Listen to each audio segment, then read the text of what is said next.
할렐루야. 네, 하나님 은혜가 오늘 말씀 가운데 충만할 수 있기를 주님의 이름으로 축원드립니다. 미국 국립보건원에서 그 다이어트를 희망하는 사람들을 모집을 했대요. 그래서 모집을 했는데 한 1600명 정도가 그 다이어트를 한번 해보겠다 하고 모였다고 합니다. 우리도 솔직히 다이어트 하고 싶잖아요. 그죠? 북한 말로 다이어트를 살각이라고 하더라고요. 예, 살을 하나씩 진짜 까서라도 과거로 돌아갈 수만 있다면 얼마나 행복하겠습니까?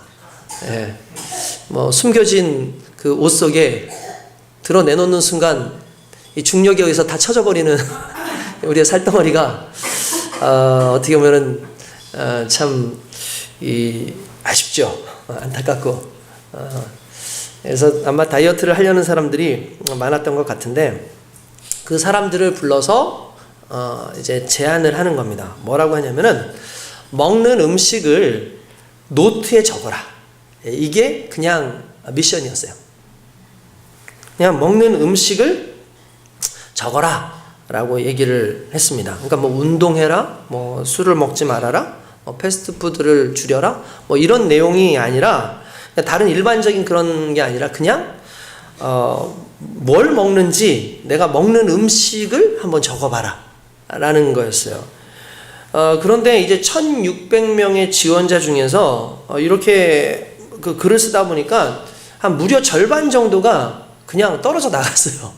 그냥 귀찮기도 하고 이게 무슨 의미가 있나, 이왕이면 알약이라도 하나 줄 알고 아니면 트레이닝을 좀 시켜줄 줄 알았는데 그냥 이렇게만 하니까 별로 이렇게 관심을 안 갖고 중간에 나가고, 지원자 중에 약 30% 정도의 사람만 음식 일기를 제대로 썼다는 거예요. 근데 놀라운 일은 6개월 뒤에 나타났는데 음식 일기를 적기만 한 사람이 일반적인 다이어트를 한 사람보다 체중이 2배 이상이 빠지더라는 거예요. 2배 이상. 그러니까 왜 그러냐 하면 일기를 보면서 사람들이 자신이 얼마나 자주 많은 양을 먹는지를 알게 됐다는 거예요. 그리고 자발적으로 안 좋은 습관을 없애고 양을 조절하기 시작을 했다는 거죠. 그러니까 그 결과 일기를 적은 사람들은 다양한 방법으로 살을 빼는 사람보다 훨씬 많은 체중을 감량할 수 있었고 심지어 요요 현상도 거의 나타나지 않았다고 그렇게 이야기를 합니다. 여러분, 이거는 또 의미가 있죠. 그러니까 살을 빼는 데 있어서 가장 중요한 건 지금 나를 보는 거예요. 내가 왜 살찔 수밖에 없나. 근데 운동을 안 해서 그렇다 그러지만 실은 운동보다 식이에요. 그러니까 먹는 게 실은 가장 큰 문제예요. 그렇죠? 저는 물만 먹었는데, 그러니까 물을 밥처럼 드신 거죠. 이제 뭔가 저는 공기만 먹었는데 공기를 얼마나 먹었는지 모르겠어요. 공기는 상당히 높은 칼로리를 드셨을 수도 있죠. 근데 어쨌든 간에 사람들은 내가 무엇을 먹는지에 대해서만 적기만 하고 내가 어떻게 얼마나 자주 먹었는지에 대해서 적기만 해도 자기를 컨트롤할 수 있는 그 힘이 생긴다는 거예요. 여러분, 이것을 우리의 삶으로 한번 좀 적용을 해보는 거죠. 우리의 믿음에 대한 부분, 또 우리의 생활에 대한 부분들을 삶의 일기를 하나씩 써보면 어떨까라는 생각을 해봅니다. 내가 삶을 살아가면서 내 일기 하나하나를 쓰면 내가 쓸데없이 하는 행동들, 또는 어떤 사람들은 언어 일기를 쓴대요. 그래서 녹음기 하나를 꼽아놓고 하루는 자기가 사람들하고 대화할 때 어떤 단어를 쓰는지를 나중에 한번 집에 가서 들어본다는 거예요. 들어보니까 자기는 정말 생각지도 못하는데 어느 순간에 내 말의 반은 욕이고, 그리고 자기가 생각지도 못하는데 자기의 말투가 항상 부정적이더라는 거예요. 그래서 그러한 말투가 부정적인 것들을 자기는 여태까지 몰랐는데 자기가 이제 이렇게 마이크를 꽂고 녹음기를 한 다음에 해보니까 내가 그런 사람이구나라는 걸 발견할 수 있었다는 거예요. 그러니까 여러분, 자기를 좀 점검할 필요가 있습니다. 그러니까 무언가 변화되기를 원하면 변화되기 위한 새로운 자극을 받기 이전에 내가 어떤 존재인지를 좀 살펴볼 필요가 있는 거예요. 우리가 세상 가운데 크리스찬으로서 정말 잘 살기를 원합니다. 그런데 세상 살면서 내가 크리스찬으로서 다 드러내는 것 자체가 상당히 부끄러울 때가 많죠. 어느 정도 알아요. 그런데 어느 정도만 알아요. 어느 정도만. 외형적으로 드러나는 부분만. 그런데 실제로 자기에 대한 삶의 일기를 쓰고 이렇게 보는 사람들은 내 신앙의 어떠한 그 습관들 하나하나를 발견하게 되고 내 신앙 습관 하나하나 발견하면 무엇이 고칠 점인지에 대해서 알게 된다는 사실입니다. 오늘 저와 여러분들이 먼저 우리의 삶을 좀 뒤돌아보길 원하고 먼저 우리 자신의 습관들을 한번 알아보길 원합니다. 나의 기도 습관은 어떤가? 내가 말씀을 읽는 그 습관들은 어떤가? 내가 복음을 가지고 살아가는 사람으로서 내 언어의 행동은 어떤가라는 것들을 한번 살펴봤으면 좋겠고 내가 사람들과의 그 만남 속에서의 관계는 어떤가를 스스로 살펴보면 일단 겸손이 생겨요. 교만해지지 않습니다. 겸손이 생기면 뭔가 고쳐나갈 상황이 발생을 하기 시작을 하는 거죠. 여러분 이건 너무나 중요한 부분이라는 거 여러분들 아마 잘 아실 겁니다. 나를 점검해보고 나를 고칠 수 있는 것 이게 너무나 중요하죠.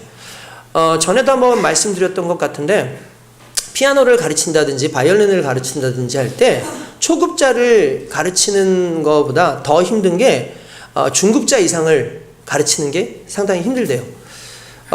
제가 학생들 이제 운동 같은 거를 가르쳐 보면은 솔직히 중급자 이상 가르칠 때가 편해요. 왜 편하냐 하면은 알려주면 알아서 해요.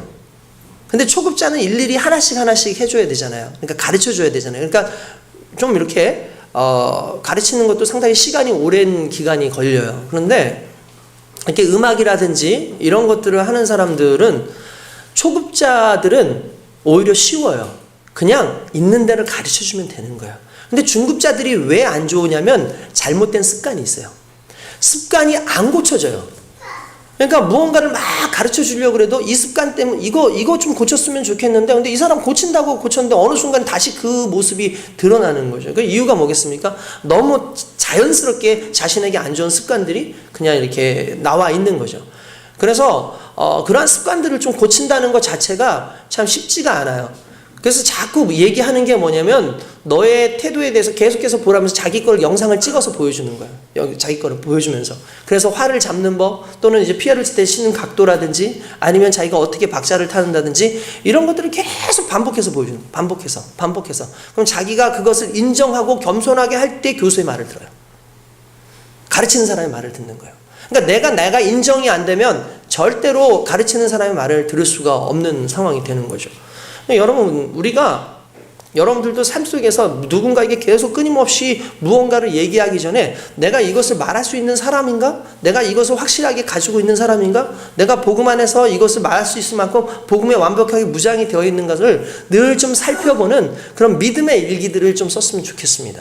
그러면 반드시 저와 여러분들의 생활 가운데 있는 믿음이 아닌 불신앙적인 그러한 요소들이 하나씩 고쳐지는 귀한 역사가 일어날 줄로 믿습니다. 할렐루야. 그리고 그것은 말씀이 항상 잣대가 되어서 그 말씀으로 말미암아 우리의 삶이 고쳐지게 된다라는 것을 오늘 저와 여러분들이 좀 깨닫는 그런 귀한 시간 될 수 있기를 원합니다. 할렐루야. 여러분들 좋아하는 말씀들이 있으시죠? 그렇지 않나요? 말씀 구절들 있지 않나요? 그 좋아하는 말씀 구절이 있는데 이제 그 미국에 있는 그 성경 사이트 바이블 게이트웨이라고 하는 그 성경 사이트가 있대요. 거기에서 지난 1년간 성도들이 가장 많이 찾아본 구절이 뭘까를 찾아봤대요. 이게 인터넷으로 이렇게 보면은 거기다가 이렇게 구절을 칠 거 아니에요. 내가 이걸 보기를 원해서 몇 장 이렇게 아니면은 이제 내가 그 말씀을 모르면 뭐 능력하면 쫙 나올 거 아니에요. 그러니까 뭐 그런 식으로 해서 그 말씀을 찾는다든지 그런 것들을 봤더니 3위가 내게 능력 주신 자에서 내가 모든 것을 할 수 있느니라요. 그러니까 빌립보서 4장 13절 말씀이요. 그 2위가 여호와의 말씀이니라 너희를 향한 나의 생각은 내가 아니요 평안이요 재앙이 아니니라 너희에게 미래와 희망을 주는 것이니라. 이렇게 이 말씀, 그러니까 이 예레미야서 29장 11절 말씀이 미국에서는 상당히 많이 읽혔던 말씀이에요. 1위가 뭘까요? 그것도 많이 했죠. 뭐였을 것 같아요? 그래도 정말 감사한 건 하나님이 세상을 이처럼 사랑하사 독생자를 주셨으니 이는 그를 믿는 자마다 멸망치 않고 영생을 얻게 하려 하십니다. 라는 그 말씀이래요. 할렐루야. 요한복음 3장 16절 말씀이에요. 이 세 가지 말씀에 공통점이 있어요. 뭐냐면 희망적이라는 거예요. 희망적인 거. 사람들은 말씀 속에서 희망을 찾기를 원해요. 할렐루야. 힘들고 지칠 때마다 말씀 속에서 희망을 찾기를 원하는 거죠. 뭔가 좀 잘 됐으면 좋겠고, 내가 지금 화가 있기보다는 뭔가 평안했으면 좋겠고, 또 한편으로는 정말 하나님께서 나를 멸망할 자가 아니라 영생을 얻을 자로 불러주셨으면 좋겠다라는 그런 희망을 가지고 그렇게 말씀을 이제 본다라는 거예요. 그래서 상당히 참 좋기는 하는데, 이 부분에 대해서 어떤 분이 뭐라고 하냐면은, 이것은 너무나 귀한 말씀이고 좋은 말씀이긴 한데, 자주 읽는 말씀은 대부분 격려와 소망에 대한 글인데 죄와 회개에 대한 말씀은 찾아보는 사람이 5%도 안 되더라라는 거예요. 여러분, 이게 무슨 말인지 이해되시죠? 실제로 우리는 긍정적인 것, 좋은 것을 찾기를 원합니다. 근데 실제 원래 우리가 먼저 시작돼야 되는 것은 죄에 대한 회개, 우리 삶에 대한 문제를 스스로 겸손하게 가지고 들어가야 되는 거예요. 그러니까 무턱대고 좋아, 무조건 하면 돼, 그런 개념이 아니라 우리의 삶에 우리를 앞으로 나아가지 못하게 하는 그러한 걸림돌들이 무엇인지에 대해서 먼저 좀 찾고 해야 되는데, 그게 아파요. 쉽지가 않죠. 그것을 받고 가는 것 자체가 정말 쉽지가 않습니다. 그래서 여러분, 믿음 생활하는 게 쉽지가 않은 거예요. 왜냐하면 좋은 말로 가끔씩 우리의 부정적 삶을 자꾸 덮으려고 하는 거예요. 그러니까 분명히 안에는 종기가 났는데, 안에는 문제가 있는데, 그것을 상처를 찢지도 않고 회복도 하지 않고 그냥 무엇만 덮어만 놓으면은 그냥 눈에 보이지만 않으면 좋은 것처럼 그냥 보일 수 있지만 실제로 그렇지 않다는 거죠. 언젠가 그것이 종기가 되어서 터질 수도 있고 그것이 우리에게 큰 상처로 나올 수도 있기 때문에 항상 그 문제에 대해서 늘 살피고 우리의 삶을 뒤돌아야 됩니다. 우리 복음을 받는 우리의 믿음의 사람들도 솔직히 이 말씀에 대한 좀 깊은 자각들이 있었으면 좋겠다라는 생각을 해요. 그래야지 복음에 대한 힘이 생겨요. 그래야지 복음의 능력을 박차고 갈 수가 있는 거예요. 오늘 저와 여러분들이 그렇게 되기를 원합니다. 바울이 그런 사람이었다는 거죠. 바울은 항상 자신의 삶에 있어서 복음에 대한 능력을 말씀하면서 수많은 사람들에게 그 복음을 증거할 때 그들의 죄의 문제, 그들의 연약함의 문제, 이런 모든 문제에 대해서 이야기하고 그들에게 그 말씀을 증거하면서 그들의 삶에 있어서 가장 큰 문제가 무엇인지에 대해서 이야기하죠. 그리고 나서 그 문제에 대해서 그들이 내가 어이할꼬, 내가 무엇을 할꼬 라고 말하는 그 순간에 강력하게 그리스도 예수의 복음이 그것을 해결할 수 있습니다 라고 얘기한다는 사실이에요. 왜 이게 중요합니까? 죄의 문제까지는 알았어요. 내가 우리의 삶의 문제까지는 알았어요. 근데 그 문제를 어떻게 해결할 것인가? 그 문제를 어떻게 우리가 이겨나갈 수 있는가에 대한 확실한 증거는 결국 그럼에도 불구하고 그리스도의 복음이고 성령의 놀라운 역사인 줄로 믿습니다.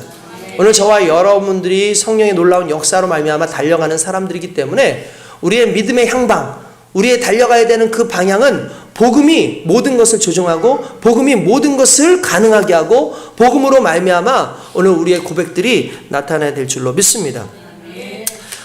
오늘 본문 말씀은 이 고린도전서 9장의 말씀입니다. 지난번에도 말씀드렸지만 고린도는 상당히 좀 시끄러운 그런 교회였다라고 이야기를 했었죠. 온갖 수많은 사람들이 나타나고 이단들도 나타나고 별의별 사람들이 나타나서 그곳에서 이제 내가 잘났다, 내가 대단하다 라고 얘기를 하니까 그때 뭐라고 말합니까? 바울이 너의 말이 아니라 너의 행함의 능력으로 내가 너를 판단하겠다 라고 말했던 곳이 바로 고린도 교회죠. 그러면서 그 고린도 교회 사람들에게 오늘 이 복음의 말씀을 증거하면서 복음을 전하는 자세에 대해서 좀 이야기를 하고 있는 것을 우리가 볼 수가 있습니다. 복음을 전할 때에 과연 우리는 어떤 의지로 복음을 전하고 있는가? 여러분, 복음이 생명이라고 생각하십니까? 할렐루야. 그럼 복음은 생명이라고 생각하시면 복음을 증거하고 계시나요? 여기서 이제 묵묵부답을 하시는 거죠. 복음을 생명으로는 아는데 그 생명을 증거하지 못하는 이유가 뭘까? 복음을 나타내지 못하는 이유가 뭘까를 좀 생각해 볼 필요가 있어요. 그게 왜 그럴까라는 걸 좀 생각해 볼 필요가 있죠. 그것은 일단 기본적으로 내가 복음에 대한 열정, 내가 구원받는 부분에만 거의 집중을 하죠, 사람들이. 근데 그것을 많은 사람들한테 행함으로 드러내기까지의 내 능력이 부족해요, 실은. 그리고 내 의지도 약하고, 그리고 현실 속에서 그렇게 함으로 내게 올 어떤 부당한 상황들에 대해서 미리 이미 우리는 다 계산을 해요. 그렇기 때문에 실제로 그것들을 하기가 쉽지가 않죠. 근데 내가 복음을 살리겠다라는 그 의지, 정말 강력한 복음 안에서의 그 믿음 안에서의 그 정말 의지가 안 되기 때문에 결국 우리가 말해야 되는 게 뭐냐면 사명이라는 거예요. 왜냐하면 내가 자발적으로 안 돼요. 그러니까 바울도 똑같은 얘기를 해요. 내가 자발적으로 하는 것이 쉽지가 않더라. 그래서 내가 하나님 앞에 이 복음의 모든 사역을 감당하는 데 있어서 내게 필요했던 게 뭐냐면 결국은 사명이었다라고 이야기를 하는 거예요. 할렐루야. 아멘. 여러분, 제가 얼마 전에 어떤 글을 읽었어요. 글을 읽었던데 사람들에게 총을 쏘지 않습니까? 총을 탕탕탕탕탕 쏠 때 막 전쟁 중에 한 사람이 총알을 맞을 확률이 몇 발 정도에서 몇 발이 소요가 될까요? 그러니까 몇 발 정도를 쏴야지 한 사람을 죽일 수 있을까요? 대여섯 발. 전쟁 중에 대여섯 발 정도는 쏴야 한 사람 맞지 않겠나. 네. 여러분 그렇게 생각하세요? 네. 아니, 놀라지 마십시오. 이게 맞는 건지 모르는데 거기에는 10,000발 정도를 쏴야 된대요. 10,000발 정도를. 10,000발 정도를 쏴야 돼요. 근데 어떤 사람들은 1,000발 정도 이렇게 얘기를 해요. 근데 10,000발이라고 나온 사람들에 대해서 이야기를 하는 이유가 딱 하나 있어요. 이거요. 뭐냐면 죽이려고 하는 의지보다 살고자 하는 의지가 더 강해서다라고 얘기해요. 그러니까 죽이려고 하는 의지보다 살고자 하는 의지가 더 강해서다라는 거. 저는 근데 그걸 무슨 말인지 알아요. 왜냐하면 옛날에 여러분 그 강릉 무장공비 들어왔던 때 생각나십니까? 이게 상당히 오래전 일이고 여기에 90 몇 년생 이하는 이후에 태어나신 분들은 아마 모를 거예요. 그때 제 후배가 그쪽 군대가 그쪽에 있었어요. 강릉 그쪽에. 그때 8만 명인가? 8만 명인가 되는 그 군인들이 동원이 돼가지고 그 지역을 다 둘러싸가지고 무장공비를 하는데 며칠이 걸려가지고 겨우 사살하고 한 사람 또 잡아냈죠. 그리고 또 몇 명 도망가고 그렇게 했어요. 사상자가 상당히 많이 나왔어요. 사상자가 상당히 많이 나왔어요. 근데 사상자가 상당히 많이 나온 것 중에서 무장공비는 불과 한 2-3명 죽고 100여 명 가까이가 우리 군인들이 죽었어요. 와, 이 정도 생각하면 와, 무장공비가 얼마나 사격술이 대단한지라고 생각하겠지만 실은 우리가 우리를 죽인 거예요. 이유가 뭔지 아십니까? 사람들이 잘 교육받고 온 무장공비는 항상 우리를 맞힐 수 있다라는 두려움이 있어가지고 총을 이렇게 쏜 거예요. 총을 이렇게 쐈어요. 이렇게 쏘는데 그냥 쏘는 것도 아니고 내리고 쏴요. 막아놓고 드르륵 드르륵 하고 쏘는데 바스르륵만 것도 드르륵 하고 갈기는 거예요. 그럼 총알 한 번에 그냥 땅 하고 땅땅이 아니란 말이에요. 드르륵 갈겨져요. 연사로 놓으니까 드르륵 갈기는 순간 아무튼 우리 군인인 거예요. 겁이 나니까 물어볼 생각도 못 하는 거예요. 왜냐면은 조금만 대차면 내가 죽으니까. 그래서 그때 쓴 총알만 해도 이게 뭐 수십만 발 그 이상인 거죠. 간단하면. 여러분 이게요. 왜 그런 일들이 일어난다고? 내가 죽이겠다라는 생각보다 내가 살겠다라는 의지가 강하기 때문에 그런 거예요. 사람은. 이게 어쩔 수 없어요. 내가 살겠다는 의지가 강하기 때문에 죽이는 것보다 살겠다는 의지가 있다니까 그렇게 막 낭비를 하고 그런 상황들이 발생을 하는 거죠. 여러분 복음에 대해서 여러분 그렇게 살고 있습니까? 내가 정말 복음 안에서 정말 살겠다는 의지, 그리고 내가 복음 안에서 누구를 살리겠다라는 그 의지가 남을 죽이겠다는 의지보다 더 나타날 때에만 가능한 거예요. 그러면 일단 기본적으로 한 가지만 알아두십시오. 이건 우리의 지어먹은 마음으로 쉽지 않아요. 진짜 지어먹은 마음으로 쉽지 않아요. 제가 다시 말하지만 우리 안에 있는 분노, 내가 남을 사랑하는 것보다 남을 미워할 수밖에 없고 남을 저주할 수밖에 없고 남에 대해서 정말 해고자 하는 마음이 실은 우리 안에서 더 큰 거 아시죠? 누군가 나에게 도와준 것보다 내가 누군가한테 원수를 갚겠다라고 하는 그 마음이 더 커요. 실은 그게 몇 배나 더 커요. 아니 심지어는 내 인생을 갈아넣을 정도로 더 큰 게 실은 그런 마음이거든요. 그러니까 누군가를 살리겠다라는 그 마음 자체가 쉽게 생기지 않아요. 근데 이 문제를 해결할 수 있는 방법이 뭐냐면 그리스도 예수의 영이 우리에게 오셔야 되는데 그 영을 일반적으로 뭐라면 살리는 영이라고 얘기해요. 뭐라고요? 살리는 영. 예수 그리스도의 영을, 성령을 살리는 영이니라 라고 성경은 얘기하고 있다는 거예요. 이해되십니까? 사는 영이 아니에요. 살리는 영이에요. 예수 그리스도께서는 우리 안에 오셔서 우리를 살리십니다. 예수 그리스도는 살리기 위해서 자기를 죽이셨어요. 그렇기 때문에 죽여서라도 살리겠다라는 그 하나님의 그 가슴이 성령 안에 있는 거죠. 예수의 영 안에 있는 거죠. 그러니까 우리가 예수의 영을 가지고 살지 않으면 솔직히 남들을 살리겠다라는 그 의지가 쉽지가 않아요. 그렇지만 예수의 영이신 성령께서 우리의 삶 가운데 오시면 그때부터 우리의 삶이 달라집니다. 그때부터는 한 영혼이라도 살리겠다라는 마음을 갖게 되고 어떻게든지 한 영혼을 살리겠다라는 그 마음 가지고 내 삶을 던지게끔 되어 있는 거죠. 그리고 그걸 바울은 사명이라고 얘기를 하고 있는 겁니다. 내가 오늘 사명자로서 이 믿음의 길을 걸어가고 있다. 내가 달려갈 때에 다른 것 보지 않는다. 오직 그리스도께서 내게 주신 그 사명의 표대만 바라보고 달려간다라고 말씀하고 있다라는 사실입니다. 로마서 9장 말씀에 보면 이런 말씀이 나옵니다. 로마서 9장 말씀에 이렇게 나오면 그런즉 원하는 자로 말미암음도 아니요 다른 박질하는 자도 말미암음도 아니요 오직 긍휼히 여기시는 하나님으로 말미암음이라 이렇게 나와요. 무슨 말이냐면 내 노력으로 되는 거 아니고 내 애씀으로 되는 거 아니고 하나님의 긍휼하심과 은혜가 내 안에 왔을 때 모든 것이 가능해진다라는 얘기인 거예요. 그러니까 여러분 살린다라는 건 내가 하는 게 아닌 거예요. 그러니까 여러분들 죄책감 가질 필요 없어요. 무슨 말이냐? 여러분들이 지어먹은 마음으로 되는 것이 아니라 내가 그리스도의 영으로 가득하고 그리스도의 영으로 충만하고 성령의 충만함 가운데 있으면 그때는 살리는 역사가 자연스럽게 나타난다는 거죠. 그리고 살리는 역사가 나타나는 사람들은 그 무게 속에서 다른 것들을 보지 않아요. 정말 그리스도의 부활의 표대를 향해서 달려가는 그 귀한 역사가 나타나게 되어 있습니다. 그러니까 여러분 가장 중요하고 가장 귀하고 가장 놀라운 것 하나를 붙잡고 있으면 그 나머지 것들은 눈에 보이지 않는 게 너무나 당연한 이치라는 거예요. 여러분들 경마할 때 말들에게는 이 앞길을 이렇게 막는 요 가림막을 하나 이렇게 해놓습니다.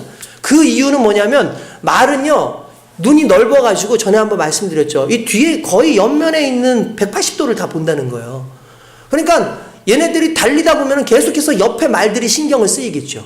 그러니까 주변 것들이 신경이 쓰이는 거예요. 그러니까 집중을 못하게 된다는 거죠. 그러니까 이런 부분에서 막기 위해서 앞쪽으로 막아주는 거예요. 그래야지 앞을 나갈 수 있는 거거든요. 그러니까 여러분 근데 우리는 말이 아니잖아요. 중간에 이게 막을 수 있는 게 아니잖아요.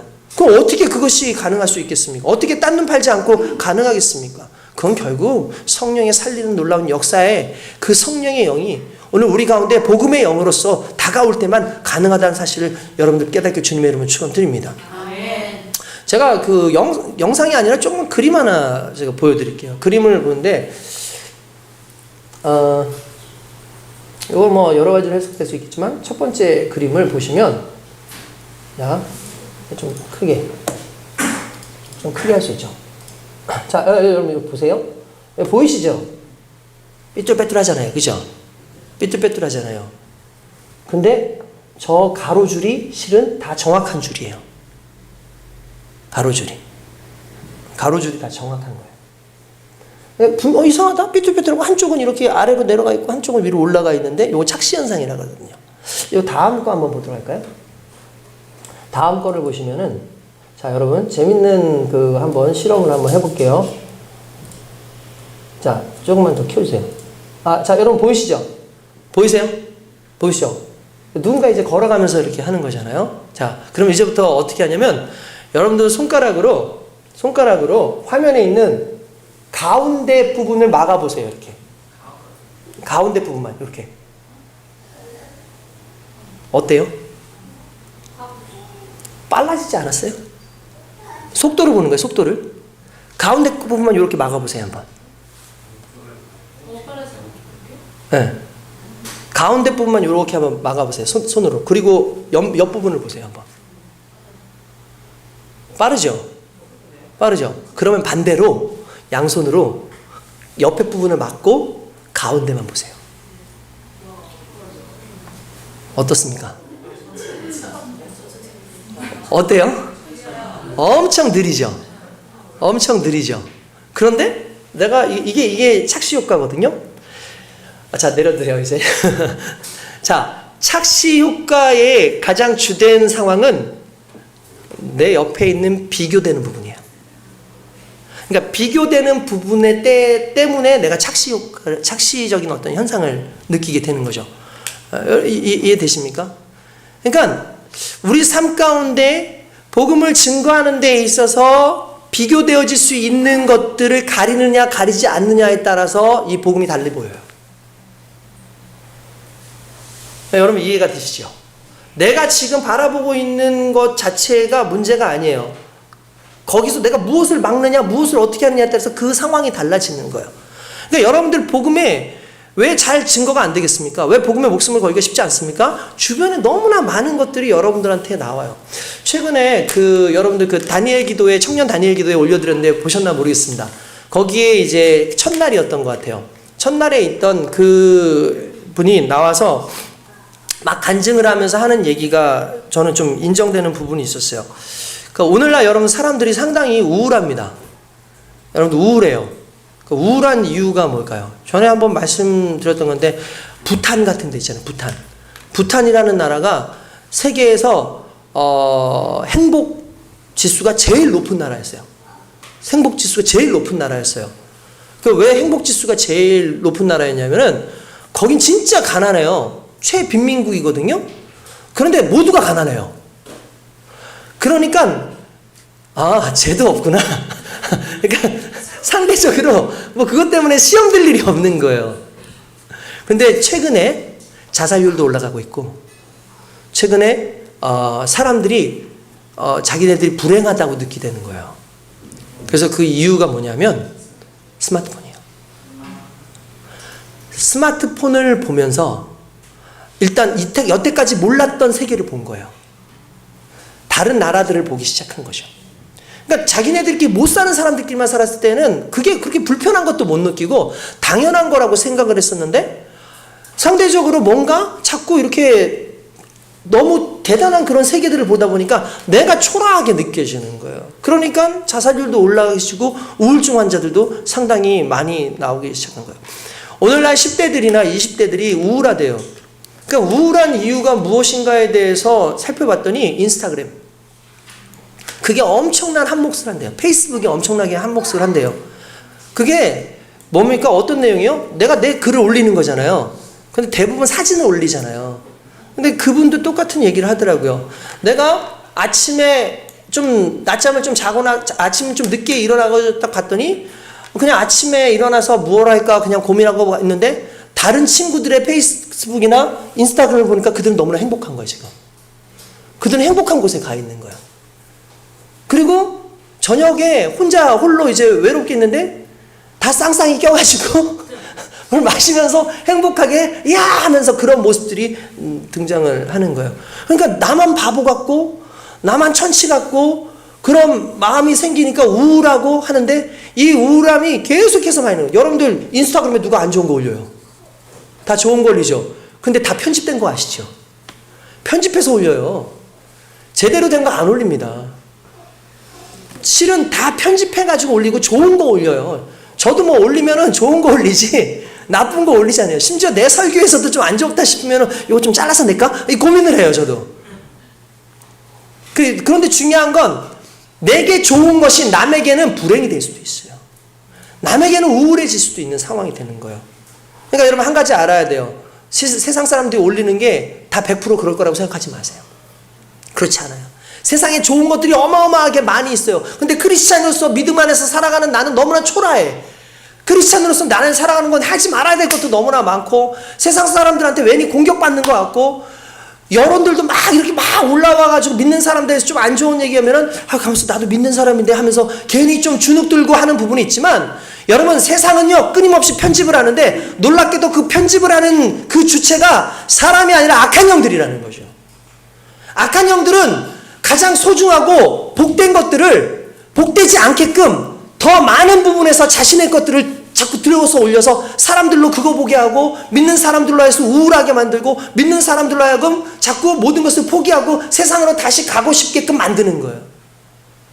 여러분 우리가 이 부분에서 주의를 해야 되는데 우리가 지어먹은 마음으로 안 되는 거예요. 그러니까 가장 가치 있고 다른 것과는 바꿀 수 없을 만큼 가장 강력한 그리스도의 복음의 놀라운 역사가 우리 삶 가운데 딱 잡혀 있어야지만 다른 것이 보이지 않는 거예요. 오늘 우리가 그렇게 달려가는 거죠. 여러분 다른 것들 보십시오. 24절에 보면은 운동장에서 다름질하는 자들이 다 달릴지라도 오직 상 받는 사람은 한 사람인 줄 너희가 알지 못하느냐. 너희도 상을 받도록 이와 같이 다름질하라. 이기기를 다투는 자마다 모든 일에 절제하나니 그들은 썩을 관을 승리의 관을 얻고자 하는데 우리는 썩지 아니할 것을 얻고자 하노라. 할렐루야. 무슨 말입니까? 가치가 다르다는 거예요. 가치가 다르다는 거예요. 우리는 세상 사람들이 말하는 그러한 세상의 가치를 향해서 달려가는 사람들이 아니라 정말 하나님께서 주신 그 생명의 면류관을 향해서 달려가는 존재들이기 때문에 그것을 위해서 다른 거 볼 생각하지 말고 다른 것을 보겠다라는 그 마음의 요동함을 절제해야 돼요. 다른 것을 누리겠다라는 내 욕심의 마음들을 절제해야 돼요. 그리고 오직 성령의 능력 안에서 그 가운데 것을 바라보고 갈 때에만 내가 하나님의 은혜 가운데 얻을 수 있다는 거죠. 그러면 내가 그렇게 하면 하나님 돈이 생깁니까? 내가 그렇게 하면 하나님 무슨 명예가 생깁니까? 내가 그렇게 했을 때 하나님 정말 대단한 것들을 얻을 수 있나요? 많은 사람들의 사고방식 중에 제가 자주 얘기하지만 사람들은요 크리스찬들을 자꾸 고지론이라고 하는 그 부분에 놓으려고 그래요. 고지론 생각나십니까? 고지론 생각나세요? 고지론이 뭡니까?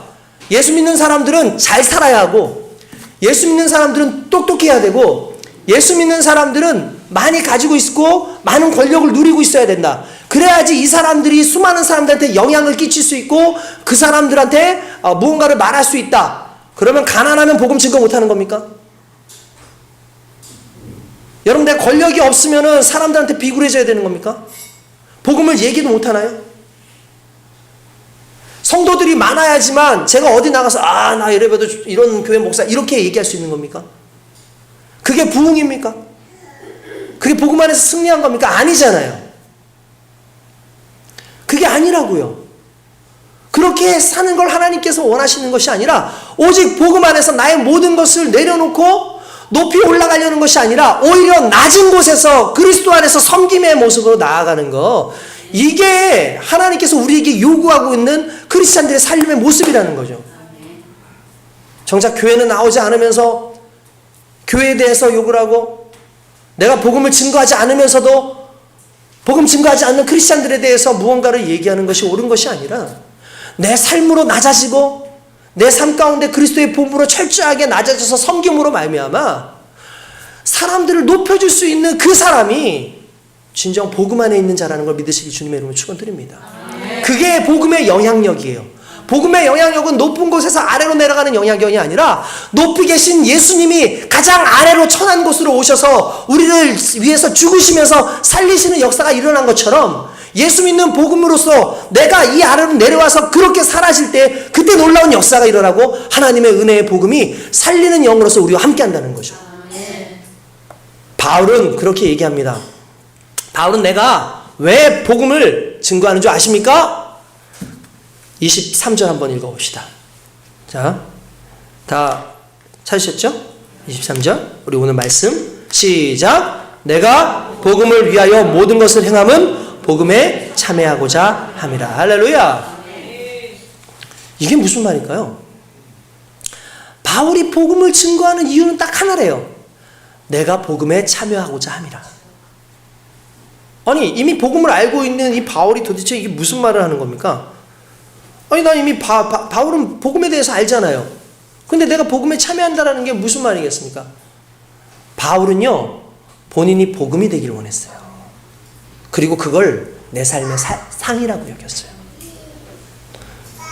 여러분 우리는 이런 마음으로 살고 있는지 봐야 돼요. 왜냐하면 내가 오늘 복음을 잘 증거하면 하나님께서 나한테 잘해 주실 거야. 내가 이렇게 복음을 정말 잘 전하면, 내가 복음을 잘 값지게 다루면 내 자녀들이 잘 될 거고 내가 지금 있는 모든 상황들이 잘 될 거야 라고 생각하고 봉사하고 헌신하고 애쓰는 사람들이 얼마나 많은지 몰라요. 그런데 바울은 그게 헌신의 기준이 아니래요. 그게 섬김의 기준이 아니래요. 내가 복음을 전하는 것은 내가 복음에 참여하기 위해서다.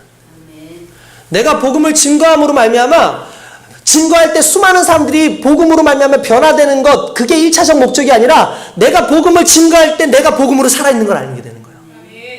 내가 복음을 증거할 때 내가 복음의 사람이라는 걸 알게 되는 거예요. 여러분, 이게 우리가 복음을 증거하는 목적이어야 된다는 거예요. 바울은 그 목적 하나가 있었기 때문에 주변이 안 보였어요. 주변에 수많은 것들이 비교가 안 되는 거예요. 왜냐하면 내가 복음에 참여하는 그 자체만으로 너무나 감사한 거죠. 그냥 복음에 내가 일조했다가 아니라 내가 복음이구나라는 거. 여러분, 병을 낫게 하는 그 역할을 하는 게 약이라고 쳐봅시다. 우리 약 먹어야 되잖아요. 근데 약을 먹을 때 그냥 약을 주면 너무 쓰죠. 그러니까 어디다 넣어줍니까? 네, 캡슐에다 넣어요. 또는 당의정을 발라줍니다. 당의를 발라주죠. 달달한 걸 발라줍니다. 그리고 먹여주죠. 그러면 여러분들 그 캡슐에 있는 약을 먹을 때 캡슐에 있는 알맹이를 보고 약이라고 부르나요? 캡슐 자체에 있는 그 캡슐 요거 빼고 요것만 약이야 라고 얘기하나요? 안 하죠. 캡슐 자체가 이미 약이에요. 당의정할 때 그 발라놓은 것까지가 약이에요. 우리가 복음으로 사는 거예요. 내 안에 복음이 들어있는 거예요. 그리고 그 복음이 나타나질 때 그건 단순히 나하고 전혀 상관없는 복음을 증거해서 저 사람이 구원받는 것 때문에 기쁜 게 아니라 내가 복음을 증거하는 순간에 내가 복음인 거예요. 내 안에 복음이 있는 거예요. 할렐루야. 오늘 저와 여러분들이 그렇게 살아야 됩니다. 전하는 내가 복음이 되었다. 약성분만이 아니라 캡슐을 먹는데 캡슐까지 약이라 부르는 것처럼 놀랍게도 내가 복음의 하나라고 말하는 거예요. 내가 복음이다. 나도 복음의 한 부분이라는 걸 이야기할 수 있는 게 우리의 상이에요. 내가 그리스도의 구원에 내가 같이 있다라는 그 말이 얼마나 놀라운 상인지를 저와 여러분들이 깨달습니다. 우리가 우리의 삶을 제대로 살아야 되는 이유가 뭐겠습니까? 우리 세상 사람들은 그렇게 우리를 복음으로 보기 때문에 그래요. 세상 사람들은 그렇게 우리를 복음으로 본다라는 거예요. 여러분, 그렇죠? 그러니까 우리의 삶이 달라져야 되는 거예요. 그렇기 때문에 우리가 복음을 대하는 태도가 달라져야 되는 거예요. 그러니까 여러분들이 어떤 행동을 하느냐, 애매하게 행동하는 그게 여러분들이 세상 사람들한테 복음으로서 드러나지 않는 행동인 거예요. 강력하게 내가 복음으로 드러날 때 그때 삶은 달라집니다. 성경에 보면은 지난번에 여러분들 말씀드렸는데 귀신 들린 여자가 빌립보에서 바울과 신라를 바나바를 쫓아다니죠. 막 신라를 쫓아다니죠. 신라를 쫓아다니면서 이 사람들은 하나님께서 보내신 아주 존귀한 자들이다. 이들은 뭐 복음을 증거하는 자들한테 막 선전을 해요. 근데 그 사람이 워낙 용한 사람이라 귀신 들린 여잔데 귀신같이 알아맞히니까 귀신 들린 사람인데 막 얘기를 하는데 솔직히 그거 등입어가지고 힘입어가지고 내가 복음 증거할 수 있잖아요. 바울이 나가면서 봤지? 들었지? 너희들 섬기는 그 사람, 너희들 맨날 점치는 이 사람이 우리가 누군지 얘기하고 있어. 우리가 전하는 복음이 진짜래 라고 얘기할 수 있잖아요. 근데 어떻게 합니까? 귀신아 물러가라, 떠나가라 라고 하는 순간에 그 여자에게서 귀신이 떠나가 버립니다. 더 이상 그 사람이 이 사람들에 대해서 복음의 동역자로서 뭐 역할을 해주지 못해요. 그러면 어떻게 보면은 차라리 그냥 두는 것이 더 낫지 않았을까? 라는 생각을 할 수 있었겠지만 그렇지 않은 이유가 뭡니까? 그 여자는 복음이 아니기 때문에 그래요. 그 여자가 아무리 복음의 말을 많이 한다 할지라도 그의 삶이나 그를 둘러싸고 있는 자체가 이미 악한 영이고 그 악한 영이 있는 것이 복음을 아무리 얘기한다면 오히려 복음이 훼손되는 거죠. 이런 부분이 있는 거예요. 그러니까 여러분, 그 사람이 말한 것 자체가 그 사람이 행하고 있는 그 지금 하는 것 자체보다 가장 중요한 건 그 사람이 누구냐예요. 그 사람이 어떤 존재냐는 거예요. 그게 너무나 중요한 거죠. 그래서 여러분, 우리가 평상시에 그리스도의 복음을 가지고 사는 사람으로서의 삶을 잘 살아야 되는 거예요. 오히려 예수 그리스도를 욕먹일 수 있어요. 이게 진짜 여러분들 욕먹일 수 있는 겁니다. 선하게 살려고 애써야 되고 말 한마디라도 정말 그리스도의 복음을 담아서 살려는 거. 왜? 내가 복음이니까. 바울은 그거 하나면 만족합니다. 내가 그거 하나면 만족합니다 라고 말하는 게 바울이에요. 내가 딴 거 말하지 않습니다. 내게 있어서 가장 큰 상은 내가 복음에 참여하는 상이에요. 내가 복음을 전해서 할 수 있는 건 내가 복음으로서 사람들한테 인정받는 거예요. 이게 우리에게 있어서 가장 큰 복음의 삶이죠. 그럼 여러분들 삶이 달라지게 되어 있어요. 정말 달라집니다. 저 어렸을 때에 저희 아버님이 어설프게 예수님을 조금 믿기 시작했던 때가 있어요. 어설프게. 예수를 믿는 건지 아닌지. 그러니까 예수를 정확하게 믿기 전에 단계였던 것 같아요. 여전히 술은 열심히 드세요. 그런데 어디서 배워오셨는지 집에 오시면 저희를 불러요. 형님하고 저하고 앉혀요. 노래 가르쳐 주겠대요. 뭡니까? 주님 뜻대로 살기로 했네. 주님 뜻대로 1시간 동안 저희 형님하고 저 그걸 부르고 있는 겁니다. 아버지 잘 때까지. 기억나시죠? 안 나세요? 주님 뜻대로. 그래서 제가 싫어하는 노래였어요. 노래가. 이해가 안 되는 거예요, 어렸을 때. 주님 뜻대로 안 사는 그분이 왜 주님 뜻대로 살기를 했나라는 거 자꾸 얘기를 할까. 그래서 그때 알았죠. 아, 그 주자가 술 주자구나. 우리 아버지의 주자는 그 술 주자였구나. 아니, 맨날 주님 뜻대로 우리 불러놓고 앉혀놓고 새벽에, 그것도 진짜 그 어린 나이에 주님 뜻대로 살기로 했네. 어디서 또 노래 듣고 와가지고 주님 뜻대로 살기로 했네 하면서 술 드시고 와가지고 계속 그걸 하는데, 그걸 그냥 우리 앞에서만 부르면 되는데 동네 다니면서 다 부르고 다니는 거예요. 예수 믿겠냐고요? 예수 믿겠냐고요? 믿겠어요? 내가 술 먹고 돌아다니면서 부르는 주민들대로의 예수를 믿겠어요? 안 믿죠. 우리 아버지 통해서 예수 믿은 건 우리 아버지가 삶이 변했을 때예요. 우리 아버지가 그래도 복음으로 처음에 정말 예수 처음에 믿어서 막 그 복음에 그 뜨거운 열정이 있어가지고 사람들한테 이야기할 때 너 변했다라고 하면서 그때 그걸 보고 예수를 믿었어요, 사람들이. 왜 그렇습니까? 적어도 그때는 예수의 복음이 그 안에 있거든요. 내가 보여지는 내가 복음인 거예요. 바울은 그걸 얘기하는 거예요. 야, 딴 거 신경 쓰지 마. 딴 거 보지 마. 네 삶이 복음이 돼야지. 네 말투가 봐봐. 지금 예수를 열심히 믿는다고 하면서도 네 말투는 예수 사람이 아니야. 너의 행동 하나하나를 봐봐. 네가 예수를 잘 믿다고 하지만 아니잖아. 너희가 지금 말하는 말, 너의 삶이 살리는 영으로서 성령에 움직이는 삶이 아니라 지금 너의 말은 독설이 가득해서 죽이고 있고, 너의 행동 하나하나는 누군가를 걸고 넘어져야 되는 것이고, 그게 어떻게 살리는 것이야? 죽이는 것이지. 그래서 바울이 원했던 건 그거예요. 대단한 게 아닙니다. 내가 복음에 참여할 수만 있어도 그것만도 감사합니다. 그리고 그걸 사명자라고 얘기하는 거예요. 오늘 저와 여러분들이 그렇게 되기를 원합니다. 우리의 지식은 많이 자라나고 있어요. 그런데 우리의 손발은 복음이 아니어야지. 아이들 병 중에서 오스구시병이라고 하는 병이 있습니다. 혹시 들어봤는지 모르겠는데, 이 오스구시병은 어떤 거냐면, 애를 가끔씩 보면은 축구를 가르치는데 아이들이 한 초등학교 좀 후반에서 중학교 초반 애들이 가끔씩 저 한 몇 달간 운동 못 하겠어요 라고 얘기하는 애들이 있어요. 그러면 왜 그래? 그러면 병원에서 운동하지 말래요 라고 얘기하는 거예요. 왜 그러냐면 무릎이 쳐. 무릎에 보면 무릎 앞이 볼록 튀어나와요. 다 튀어나와 있어요. 이제 가끔씩 보면 볼록 튀어나온 사람으로 계속 사는 사람들이 있어요. 이 사람들은요, 운동을 너무 많이 해서 그래요. 어렸을 때. 운동을 많이 해서 뼈가 자라잖아요. 애들이 빨리 성장기 때. 뼈가 자라면 뭐도 자라야 돼요? 키는 당연히 자라야죠. 근육이 자라야 돼요. 이 뼈에 맞춰서. 근데 너무 운동을 많이 하면 근육이 빠져요. 살이 빠지면서 근육이 빠지니까 뼈는 많이 자라는데 근육이 안 따라가니까 나중에는 여기 통증이 계속 오게 되고 이게 이상한 모양으로 생기는 거예요.